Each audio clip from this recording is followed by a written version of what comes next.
স্বাধীনতার এত বছর পরও এক ফোঁটা বিশুদ্ধ জলের অধরা ছড়ার দূষিত জলই ভরসা নোনা ছড়ায়। জলবাহিত রোগের আতঙ্কে দিন কাটাচ্ছেন পাহাড়ের জনগণ। একবিংশ শতাব্দীর ডিজিটাল উন্নয়নের নানান দাবি দেওয়ার মাঝেও খোয়াই জেলার মুঙ্গিয়াকামী ব্লকের প্রত্যন্ত নোনাছড়া যেন থমকে রয়েছে মৌলিক পরিষেবার চিত্র। স্থানীয়দের অভিযোগ, আজও নিরাপদ পানীয় জলের অভাবে প্রতিদিন ছড়ার পরিশোধিত জল কিংবা পাহাড়ি পাথরের ফাঁকে দিয়ে বেরিয়ে আসা জল পান করে জীবন ধারণ করতে বাধ্য হচ্ছেন বহু পরিবার। সরজমিনে দেখা যায়, বিশুদ্ধ পানীয় জলের কোনো নির্ভরযোগ্য ব্যবস্থা না থাকায় গ্রামবাসীরা হাতে পাত্র নিয়ে ছড়া ও প্রাকৃতিক জল স্রোত থেকে জল সংগ্রহ করছেন। বর্ষার সময় সেই জল আরও ঘোলা ও দূষিত হয়ে পড়ল। বিকল্প না থাকায় সেটি পান করতে বাধ্য হচ্ছেন বলে দাবি স্থানীয় এলাকার গ্রামবাসীদের।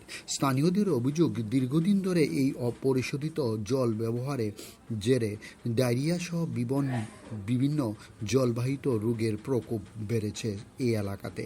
এলাকাবাসীদের আরও অভিযোগ, একাধিকবার প্রশাসনের দৃষ্টি আকর্ষণ করা হলো নিরাপদ পানীয় জলের স্থায়ী ব্যবস্থা গড়ে তোলার ক্ষেত্রে দৃশ্যমান অগ্রগতি কিছুই চোখে পড়েনি। ফলে প্রশ্ন উঠছে, পাহাড়ি এলাকার মানুষের জন্য নিরাপদ পানীয় জল কি এখনও কেবল প্রতিশ্রুতির মধ্যে সীমাবদ্ধ? নোনাছড়া বাসিন্দাদের একটাই দাবি, অবিলম্বে নিরাপদ পানীয় জলের স্থায়ী ব্যবস্থা, নতুন জল প্রকল্পের বাস্তবায়ন এবং নিয়মিত স্বাস্থ্য পরিষেবা নিশ্চিত করা হোক। এখন দেখার, প্রশাসন এই দীর্ঘদিনের সংকট নিরসনে দ্রুত কার্যকর পদক্ষেপ গ্রহণ করে কিনা, নাকি নোনাছড়া মানুষকে আরও কত দিন দূষিত জলে প্রাণ করে জীবন কাটাতে হবে, সেটাই দেখার। ডিউরি রিপোর্ট, খোয়াই টাইমস বাংলা। পাইতো না তো জল, আর জল নাই, আর জল নাই। অসুখ হয়নি? রোগ তো পাই, বেদনা, পেট ব্যথা, না পেট বেদনা, পেট খারাপ, এই মতো এটা খাইলে এই বেদনা হয়।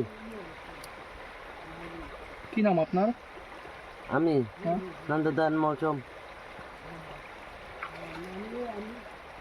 এলাকাটার নাম কি?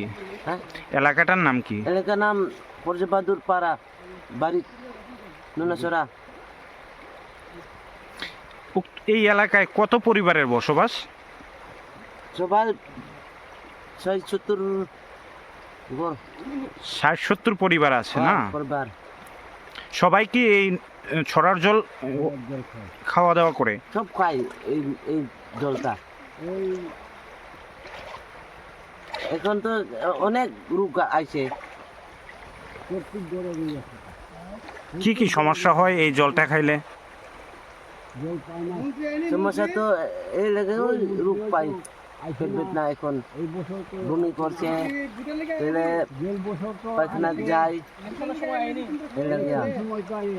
এটা রক্ত হয় গরম,